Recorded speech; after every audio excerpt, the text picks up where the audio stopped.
Derecho al Día. Derecho al Día. El programa de la Facultad de Derecho de la Universidad de Buenos Aires. Derecho al Día. Derecho al Día. Por Radio UBA. Buenas noches, estamos ya en el programa del día miércoles de la Facultad de Derecho, Derecho al Día. Mi nombre es Juan Seda y que este es un programa dedicado a entrevistar y conversar con profesores de Derecho de nuestra universidad, de grado, de posgrado, pero también de otras universidades también. Y hoy tenemos el honor de contar con el doctor Horacio Romero Villanueva, que es profesor de grado y de posgrado y que es autor de distintas publicaciones.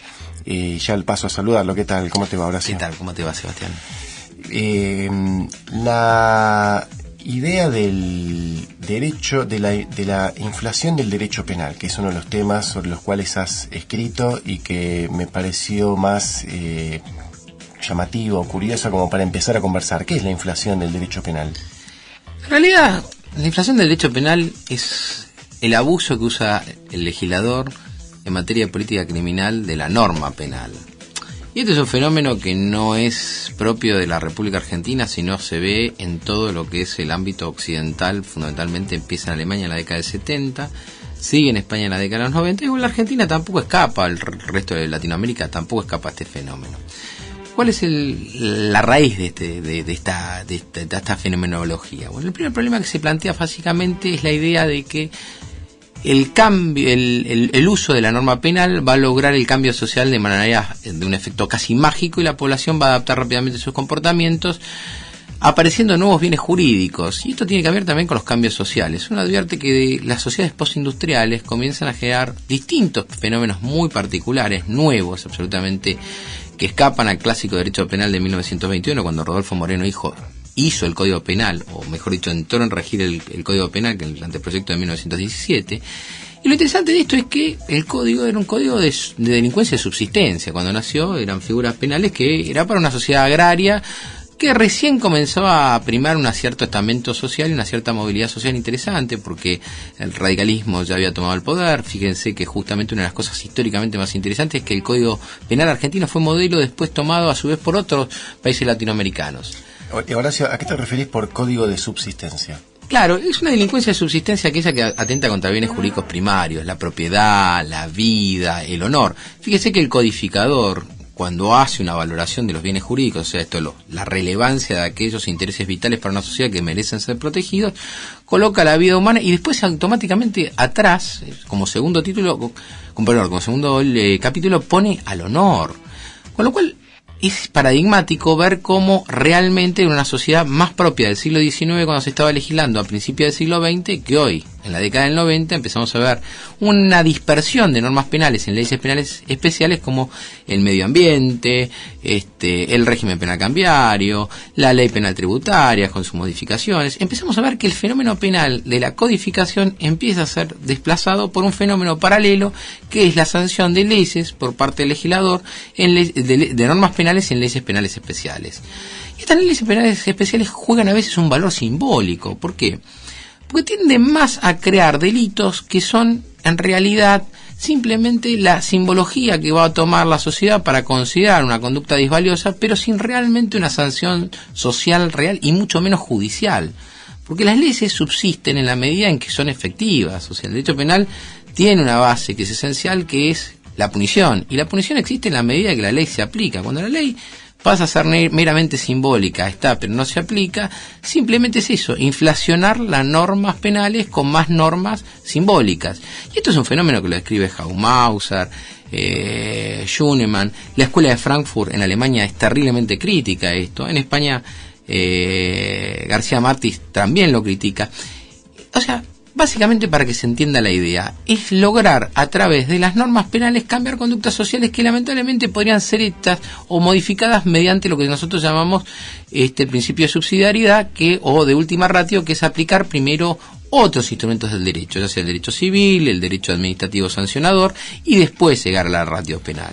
Esta inflación implica una ampliación de infracciones o ilícitos tipificados ahora convertidos en delito, o también hay una ampliación en conductas que antes no eran tampoco ilícitos o tampoco eran infracciones administrativas y ahora empiezan como a ser prohibidas. ¿Hay un avance, hay una inflación normativa en general o es solamente una cuestión de inflación de delitos en lo penal? No, yo veo que en general el legislador tiende una tendencia a ampliar todo el espectro de normas. Uno ve el Código Civil de Vélez Sarsfield y realmente se da cuenta que es una obra monumental para el siglo XIX con, obviamente, normas propias del derecho agrario casi. Yo recuerdo los tesoros en fondo propio, en fondo ajeno, que el que haya estudiado civil de memoria, a quien le pertenecía el derecho, realmente era una cosa irrisoria. Pero eso se debe también a que en el siglo XIX la población no guardaba su riqueza dentro del banco, generalmente por desconfianza, invasiones o por los propios antecedentes legislativos. No nos olvidemos que el Código de Vélez Sarsfield se inspira a su vez en el Bonzo de Freitas, que se inspira en el Código Napoleónico, y gente escondía las cosas. ¿Qué pasa con el Código Penal argentino? Exactamente algo parecido en su fenomenología. Uno ve el Código Penal argentino en el artículo 89, por ejemplo, la pena para las lesiones leves, siempre que no tuvieran un tipo previsto, es de 1 mes a 1 año de prisión. Sin embargo, cuando uno va a las amenazas, que es un delito de peligro, porque es un delito verbal, donde hay que tener amedrentamiento hacia la víctima, tiene una pena de 6 a 2 años. Esta inflación se ve no solamente en el proceso de la desproporción de la pena, sino también en los tipos penales. Uno lee el Código Penal y las últimas reformas penales y hay leyes que realmente a uno lo dejan pasmado. Por ejemplo, la represión del trabajo infantil. Esto es un fenómeno que evidentemente hay que legislarlo previamente a través de una política de trabajo, de una prohibición, de una policía obviamente administrativa del trabajo que intensamente sancione a los empleadores y después llegar a la ratio penal como último extremo. De hecho, tiene una causa de justificación, nosotros que llamamos un eximiente de punición, cuando el menor sirviera para el sustento de la familia. Lo cual, esto nos habla de un fenómeno muy, muy particular. No podemos renunciar a que el Estado utilice todos los instrumentos antes de llegar al derecho penal. Y esto no tiene que ver tampoco con una especie de idea de minimalismo penal, sino con la idea de que el derecho penal realmente es un instrumento de último extremo, donde en una sociedad democrática y de derecho se utiliza para sancionar realmente las conductas disvaliosas más lesivas a los fines trascendentales. ¿Qué nos pasa? En las sociedades postindustriales empezamos a ver fenómenos que son paradigmáticos. Los tributos no fueron sancionados en la República Argentina, sino por una ley especial hasta 1997, que comienza, 92, 93 y después hay una reforma en el 97, con la 23, 779 creo que es. Ustedes se van a ir dando cuenta, a medida que van leyendo el Código Penal, que el problema es qué política criminal legislativa adopta la República Argentina de manera sistemática para abarcar fenómenos que otras partes del ordenamiento no alcanzan, obviamente, a prevenir, y por qué la represión juega un rol tan importante en el colectivo. Y esto tiene que ver con la idea de que el derecho penal tiene una misión no solamente de defensa social, sino también como una idea mágica que la población rápidamente, al ver un delito tipificado, va a cambiar su comportamiento. Y esto no es así. Claro, nos vamos un poco metiendo, ¿no?, en cuestiones como de actualidad. Estuvo en la campaña electoral, en todas las campañas electorales siempre, creo que tampoco es solo de la Argentina, el tema de seguridad aparece, ¿no? Y la idea de que modificando normas y siendo más duros se puede lograr mayor seguridad. Esto entraría más o menos dentro de esa idea un poquito animista, ¿no? De animista en el sentido de un poco mágica, de que sancionando normas se va a modificar la realidad social. Bueno, eso tiene que ver también con cierto sentido de desorden legislativo. Lamentablemente el Código Penal, si mal no recuerdo, tiene más de 1000 y pico de reformas desde su sanción hasta la fecha en la parte especial y otros tanto en la parte general. En realidad el político cree que el Código Penal va a prevenir delitos. Y el Código Penal no está hecho para prevenir delitos, está hecho para sancionar delitos. Si partimos de la idea que el derecho penal es ex post delictual y no ex antes, más allá de la función de prevención general negativa que tenga la pena dentro de la comunidad, y que obviamente es un dato que epistemológicamente podría ser hasta dudoso, porque no sabemos en realidad cuánta gente deja de cometer delito porque existe una pena, o porque existe una escala penal, o porque existe una prisión o una reclusión perpetua, o porque exista una pena de multa. En realidad y aparte porque el efecto pedagógico estaría desvalido justamente por esta inflación. Exactamente. Y aparte la población en general lo que pretende, y esto también si uno lee el último libro de Diana Cohen Agres, es un poco que las penas se cumplan. Y que las penas tengan un efecto ejemplificador. La mayoría de la población tiene una idea de que la pena tiene una función.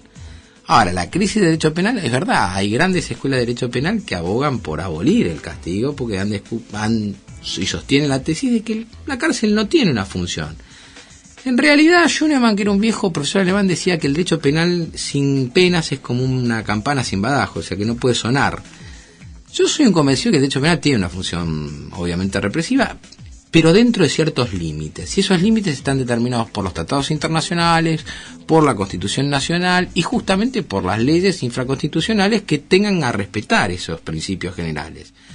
Ahora, empezar legislando por el derecho penal para después descubrir que el Código Penal es simbólico es bastante ilusorio. ¿Por qué? Porque la población deja de creer que realmente las normas penales tienen efectividad. Y usted me dice, bueno, deme un ejemplo de esto, deme un ejemplo, el lockout, en los delitos contra la libertad. ¿Cuánta gente ha sido condenada por el lockout? No hay antecedentes casi en Argentina. Sí. Delito de traición a la patria, es rarísimo, sí. Y lo pone el legislador, creo que en el 36. O cuando sale siempre como amenaza, nunca vi que se llevara adelante, ¿no? Como amenaza por el agiotismo también. El agiotaje, un delito que realmente, aparte, uno cuando lo lee es simpático, habla de mercancía, concepto del siglo XIX. Yo me acuerdo que una vez dije que era un derecho penal simbólico y escribí un artículo muy simpático diciendo, tiene una concepción de lo que es el mercado, obviamente, que es propio del siglo XVI o XVII, porque habla de mercancía, ni siquiera de valores especulativos, y es un delito plural, porque habla de los que fueran tenedores de mercadería y estuvieran de acuerdo en ponerse un precio. Es una cosa que no existe más ya.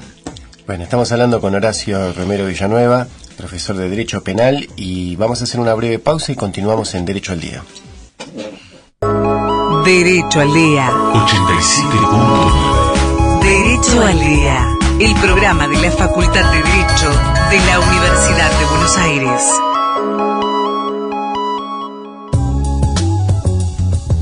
Estamos en Derecho al Día conversando con el doctor Horacio Romero Villanueva, que entre otras publicaciones tenés un código penal anotado con jurisprudencia. O sea que todo esto que veníamos hablando, Horacio, sobre la inflación normativa en cuanto a la incorporación de nuevos bienes jurídicos a tutelar, también se expresa en el plano de nuevos artículos, o los artículos se procesan de otra manera. ¿Qué ha cambiado en la forma del legislador en materia penal? No, yo creo que acá hay una cosa que es fundamental. A mí a veces me preguntan ¿cuál es el valor de la jurisprudencia? Yo creo que el valor de la jurisprudencia, y esto lo digo siempre en los prefacios de los códigos, es realmente permitirle al operador judicial, ya sea juez, defensor o fiscal, saber cuáles son las normas que realmente rigen penalmente. O sea, ¿por qué? Porque muchas veces por este proceso de inflación penal, por esta desconexión con los bienes jurídicos protegidos, por esta desconexión con el fin de última ratio del derecho penal, muchas veces el legislador delega impropiamente de su función política al juez la obligación de decir cuándo la norma realmente responde a un interés jurídicamente penalmente tutelable y cuándo no. Con lo cual hace que realmente también aparezca un fenómeno muy interesante. Quien mantiene la actualidad del derecho penal real aplicable es el juez.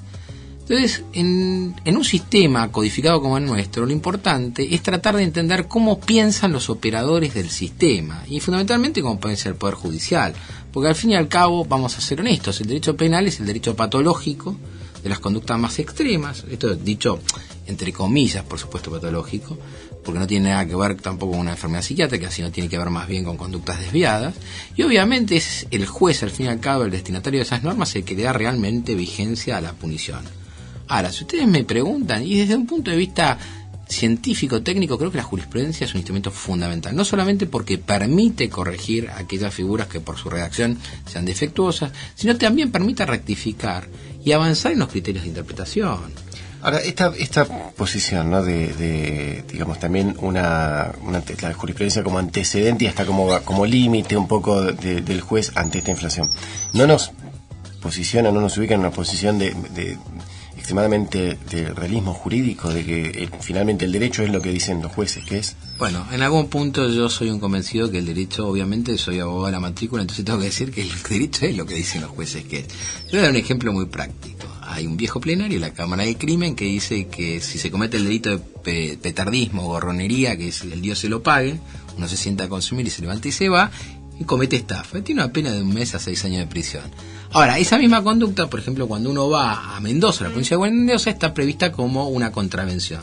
Entonces, ¿qué hacen los jueces penales? En vez de condenar a 1 mes de prisión, directamente se desplaza por el principio precisamente de subsidiariedad y dejan la conducta del Dios se lo pague librada a la autoridad administrativa, obviamente con las sanciones de multa y prisión o arresto menor que tienen 30 días. Con lo cual es interesante, o sea, hay determinados fenómenos que a medida que la sociedad va cambiando, es necesario que los mismos jueces les pongan un límite a las figuras penales, porque si no empezamos a creer que el derecho penal en realidad es el primer instrumento de defensa cuando es el último instrumento al cual hay que recurrir. ¿Y qué hace la interpretación judicial sobre la norma? La va cambiando, en algún sentido también la va haciendo acrecentar. El problema del juez también es el estrecho límite que da la norma. El juez no puede prevaricar, no puede ir más allá de la ley, en la interpretación nuevamente teleológica de la misma. Yo no puedo escaparme a la pena, a la escala penal. La pena natural, por ejemplo, hasta que no se legisle en un futuro código penal, no existe. O la reducción por debajo de las escalas mínimas penales no existe, porque el artículo 41 habla claramente que podrá aplicarse las penas que este código prevé y obviamente tendrán en cuenta los móviles, la extensión del daño, etcétera. El problema es que se nos plantea en el Código Penal, en un Código Penal actual, una reforma es necesaria. De hecho, hoy el Código Penal tiene una reforma. Y lo que sería interesante que esa comisión, que está formada por el profesor Zaffaroni, Barbagelata, Pinedo, el diputado Pinedo, y si no recuerdo, el diputado Gil Lavedra, que también fue juez y profesor de la universidad, me parece importante que recojan la trayectoria de la jurisprudencia. La jurisprudencia es lo que el código va diciendo que sigue teniendo vigencia, y es importante que el legislador recepte los criterios jurisprudenciales. Porque es fundamental ir resolviendo los problemas que ya hemos experimentado y no volver a caer en los mismos. Para eso la jurisprudencia es esencial. Claro. Este es un proceso similar al que se dio con la actualización o con el proyecto de reforma del Código Civil. Sí, exactamente igual. Es un proyecto que creo que está ya muy avanzado. Las pocas noticias que tengo es que ha avanzado muchísimo. Ha modificado muchísimo el sistema de penas. Trae un sistema de penas alternativas. Algunas son muy discutibles, otras no tanto. Pero mejora la calidad de la redacción del Código Penal en muchos aspectos. Tiene problemas, por ejemplo, con la reincidencia, si es constitucional o no. O sea, mucha parte de la doctrina sostiene la constitucional, a la cual comparto y adhiero, y otras que no. Pero lo importante no es eso, sino es la discusión abierta de los institutos penales que queremos mejorar. Y para ahí me parece que es esencial volver a rescatar la opinión judicial. ¿Por qué? Porque es lo que nos permite ver dónde las normas penales en su redacción fallan. Claro.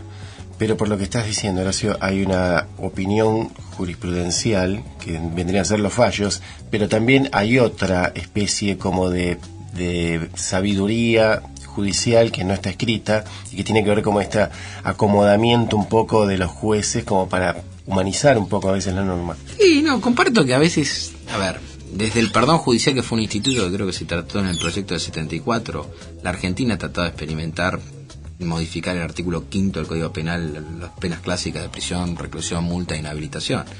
El problema nuestro es qué penas aplicamos a qué delitos, cómo las vamos a aplicar, qué sistema penitenciario también pretendemos tener. O sea, de nada sirve tener penas muy elevadas si el sistema penitenciario es realmente más que un sanas y limpias, como dice el artículo 18, y no para castigo de los ríos, sino verdaderos depósitos de seres humanos que no tratamos de hacer nada. Claro.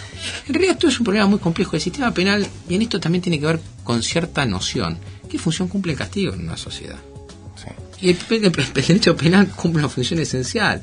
Es justamente el disvalor de determinados comportamientos que en el momento en que el legislador los coloca como delitos, nos indica a todos de alguna manera que no los podemos violar. Bueno, llegamos a la mitad del programa, estamos con el doctor Horacio Romero Villanueva. Vamos a hacer un corte y seguimos después con Derecho al Día. Derecho al Día. 87.9. Derecho al Día. El programa de la Facultad de Derecho de la Universidad de Buenos Aires. Ingresamos en la segunda parte de Derecho al Día, el programa de la Facultad de Derecho. hoy con la presencia de Horacio Romero Villanueva. Bueno, Horacio, hablaste durante la primera mitad de el concepto, el término de inflación penal, de inflación normativa, de el desarrollo y las posibles reformas de nuestro código, el actual código penal. Y me interesó un poco algo que hablaste sobre el final, cuando dijiste algo de la percepción social de los delitos. Y quería preguntarte sobre eso. ¿Por qué cuando se habla de derecho en general y uno ve a un abogado, salvo cuando hay alguna cuestión política, pero en general los abogados que salen en la televisión son abogados vinculados a casos penales, a crímenes, a delitos, y en general con un sesgo de espectacularidad? ¿Eso es una marca del orillo, del derecho penal, o es algo que surge por la lógica mediática? No, yo creo que tiene que haber acá mucho la lógica mediática también, y el tipo de fenómeno obviamente comunicacional. El derecho penal recepta casos mucho más aberrantes que los que leemos todos los días o vemos todos los días.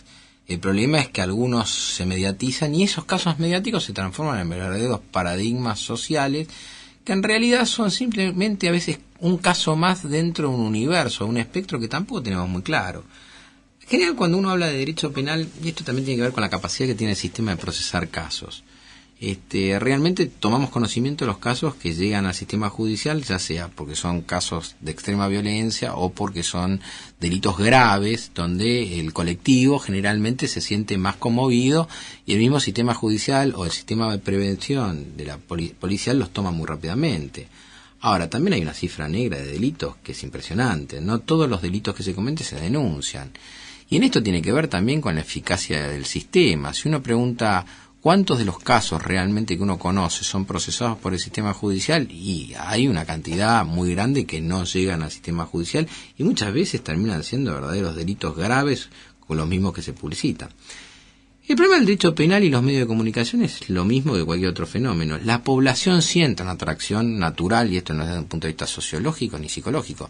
Siempre hay determinadas conductas tipificadas en el Código Penal que despiertan una mayor cantidad de intereses colectivos, ya sea porque la misma naturaleza del comportamiento llama la atención al sujeto medio. Y esto ¿Eso es algo vinculado al morbo?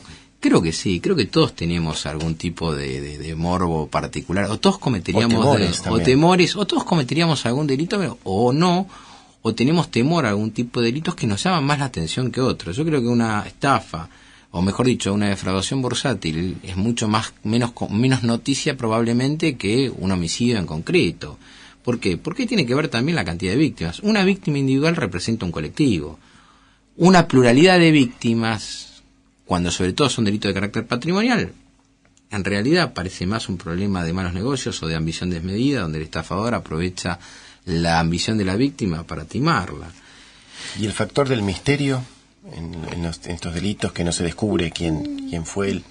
Yo creo que no, yo más que creo que el misterio tiene que ver también con lo novelado. O sea, yo soy un fiel ferviente y creyente de que en realidad mucho de lo que ocurre en un expediente judicial no ocurre en la noticia. O sea, lamentablemente a mí me pasa, como abogado penalista o que ejerzo el derecho penal, en general trato de ruir a los medios de comunicación cuando describen un fenómeno delictivo. Porque después, cuando a uno le toca intervenir o alguna vez lee el expediente, en realidad la verdadera materia de lo que es el hecho punible, y en concreto, se da cuenta que son dos universos distintos.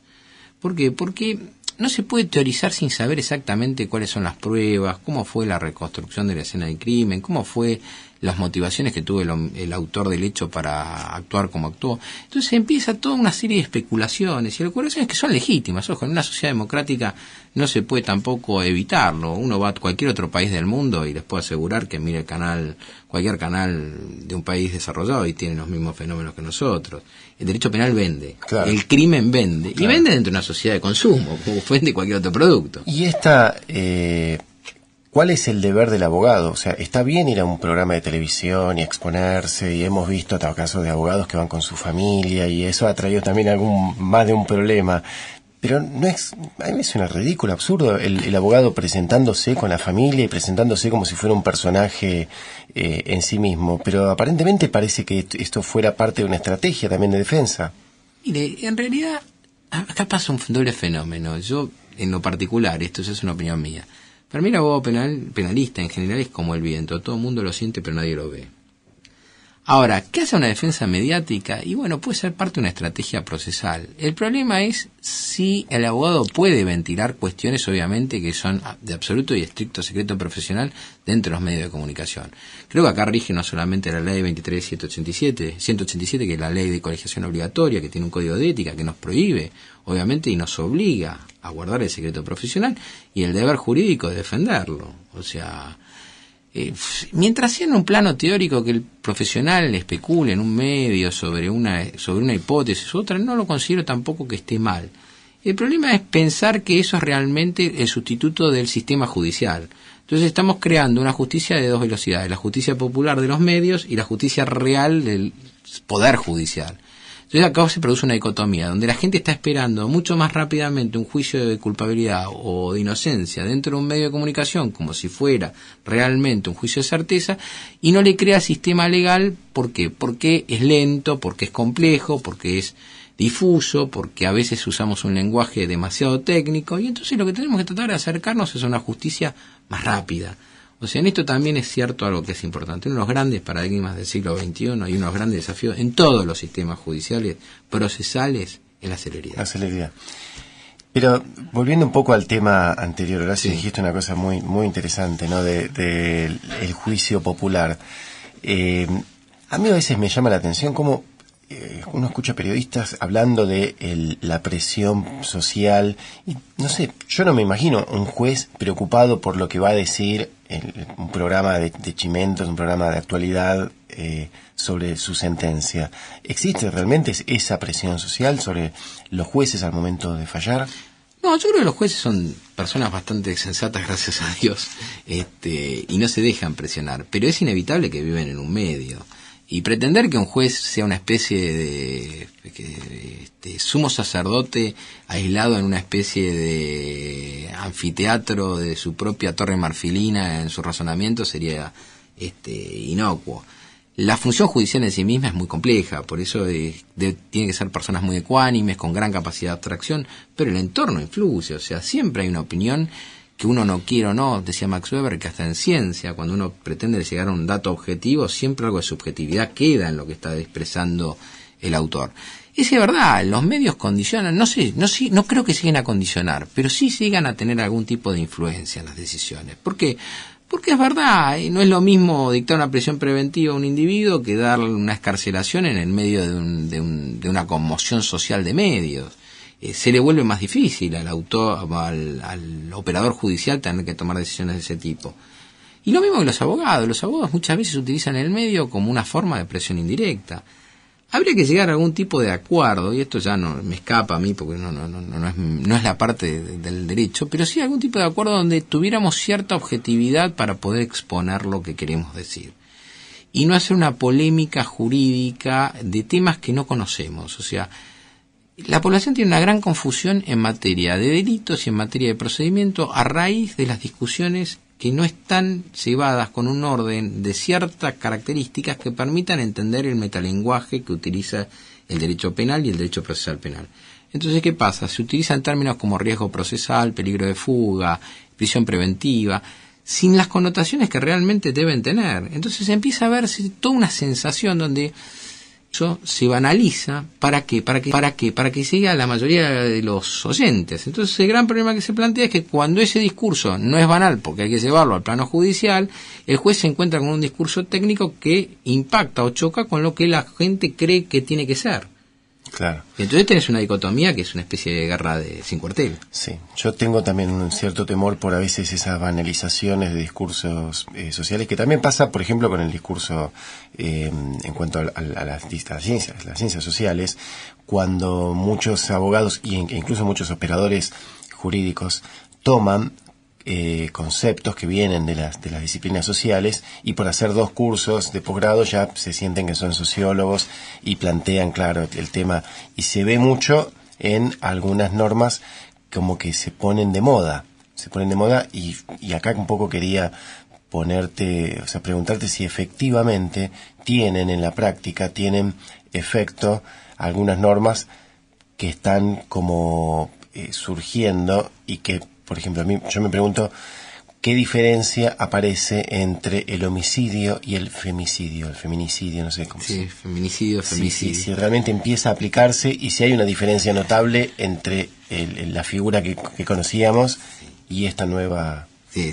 Realmente, a ver, hay una serie de fenómenos que se están ocurriendo a partir de la modernización del Código Penal y fundamentalmente a través de los pactos internacionales de derechos humanos, una convención de Brasil que habla de la represión de la violencia de género. Y el femicidio, sí, en realidad el femicidio viene de México, es un fenómeno que se produce creo que en Guadalajara con la muerte sistemática de mujeres de bajos recursos por parte de grupos profundamente enraizados en una cultura machista.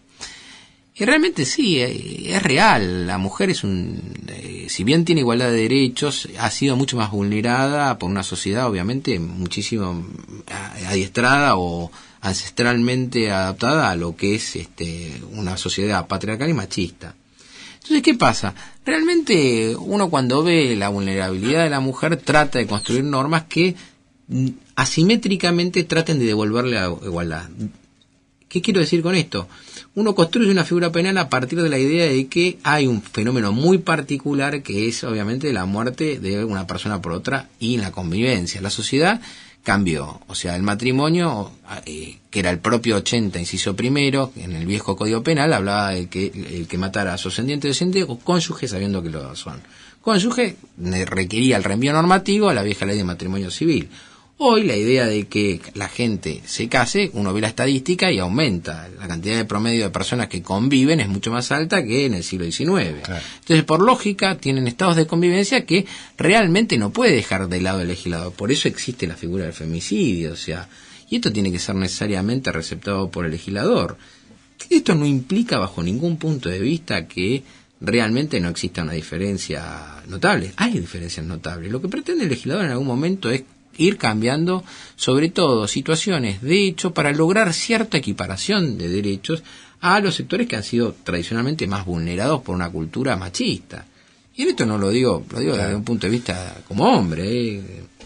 Vamos a hacer una breve pausa porque ya vamos a entrar en la última etapa del programa y tengo algunas preguntas para hacerte. Estamos con Horacio Romero Villanueva. Breve pausa y seguimos con Derecho al Día. Derecho al Día. 87.9. Derecho al Día.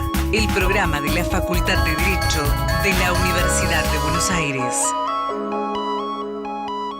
Bueno, vamos terminando entonces con Derecho al Día, el programa de la Facultad de Derecho, pero tenemos unos pequeños minutos más y antes de cerrar este programa, recién hablaste del femicidio, Horacio, y planteaste la situación del agravamiento de las penas, o sea, mejor dicho, no agravamiento dentro del mismo delito, sino la constitución de un nuevo delito con penas más fuertes todavía.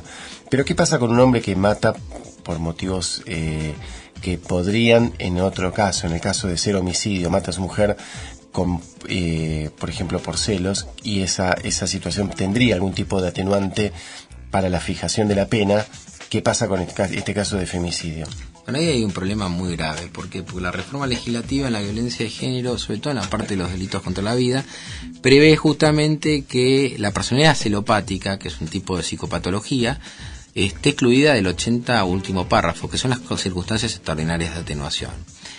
Y esto es complejo, porque cuando uno ve algunos homicidios, obviamente la regla del artículo 80 es justamente la mitigación de la reclusión perpetua para casos donde obviamente el sujeto comete el homicidio, pero le da la posibilidad al juez en una escala penal propia del homicidio simple. ¿Qué nos pasa a nosotros? Bueno, a mí lo que me pasa a veces con las reformas legislativas es esa crítica. ¿Qué pasa con una personalidad celopática? No puede ser que no entre dentro del 80 último párrafo, máxime cuando uno ve un estado de evolución muy primario, una sociabilidad muy degradada, un coeficiente intelectual bajo, y entonces estaríamos aplicando la prisión perpetua a una persona que mata a su pareja, obviamente también producto de su patrón cultural, de su patrón psicológico y de un comportamiento obviamente que merece alguna atenuación.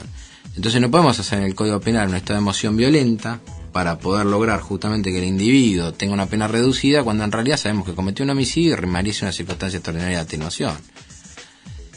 La regla de igualdad también acá parece un poco compleja. ¿Por qué el femicidio solamente abarca a la mujer y no por ahí al hombre? Claro. O sea, la violencia... Y otro tema, ahora a la inversa. para que no nos tilden de machistas, pero otro tema que también me parece también una exageración, algo que planteaste sobre esta inflación normativa, el impedimento de contacto. Por supuesto que nadie está de acuerdo que haya impedimento de contacto, así como nadie está de acuerdo con que haya la muerte, se cause la muerte a otro.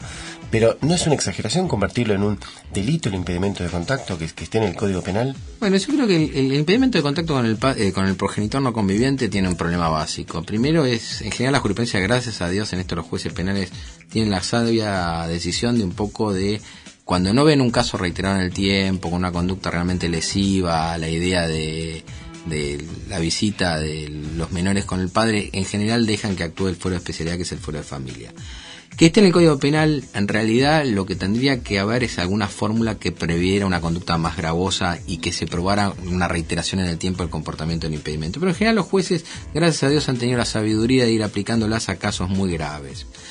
Sí me parecería que sería interesante aplicarle también la pena de multa. O sea, yo soy un convencido que a veces la pena de prisión no amedrenta, sino amedrenta más también la pena económica. Entonces uno empieza a descubrir que si uno aplica pena de multa, aquel que impide, obviamente, como sanción penal, y es una pena de multa aplicable y embargable, y que el Estado se la aplica o la cede, obviamente, a favor de la víctima, o lo obliga al victimario a tener que llegar a algún tipo de cesar en esa conducta, a veces son muchísimo más efectivas las penas económicas. Y sobre todo por algo que decías, Horacio, sobre esta convicción un poco real, que es difícil, no digo que nadie vaya preso, pero es difícil llegar a la instancia de la prisión efectiva.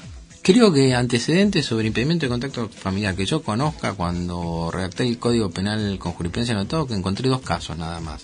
Pero eran casos muy extremos donde evidentemente el progenitor que impedía al otro no conviviente eran realmente de una gravedad absoluta.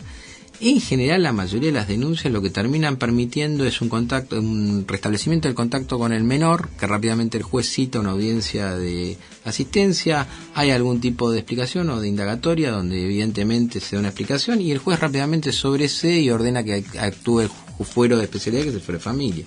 Ahora, creo que si metemos el derecho penal en la faz propia de la familia, terminamos haciendo un desastre. Claro. Y esto tiene que ver por la falta de visión de los operadores penales. Nosotros no tenemos especialidad ni en psicología, ni mucho menos en los conflictos de familia. Entonces, un poco en eso, de los penalistas en general tratamos de tener cierta prudencia cuando tenemos que intervenir penalmente en asuntos de familia. Porque si no terminamos cayendo en una especie de negociación extorsiva donde por ahí lo que se esconde son intereses patrimoniales, problemas de familia, rencillas obviamente propias de relaciones resentidas o muy conflictivas.